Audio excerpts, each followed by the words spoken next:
Computation of test data and TensorFlow tutorial.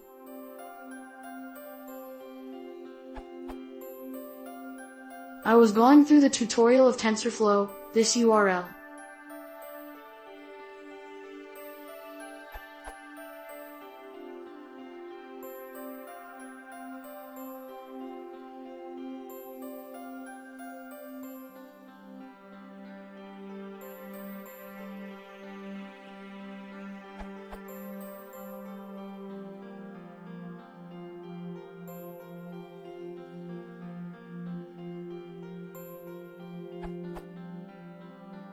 Towards the very end, we pass in test data to the placeholders.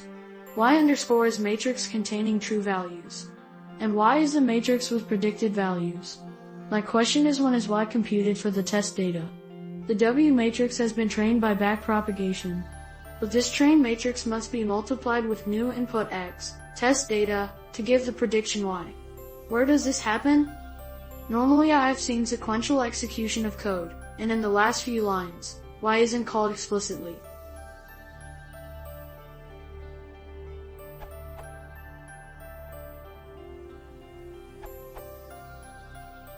Accuracy depends on correct _ prediction, which depends on Y.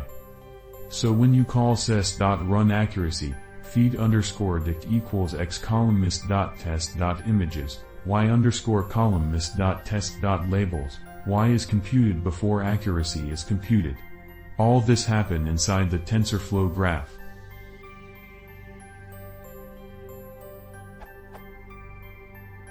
The TensorFlow graph is the same for train and test. The only difference is the data you feed to the placeholders X and Y _.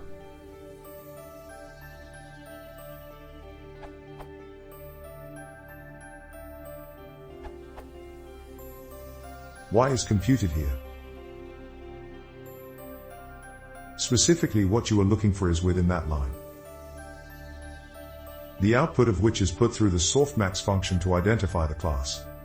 This is computed in each of the 1000 passes through the graph. Each time the variables W and B are updated by gradient descent, and Y is computed and compared against Y _ to determine the loss.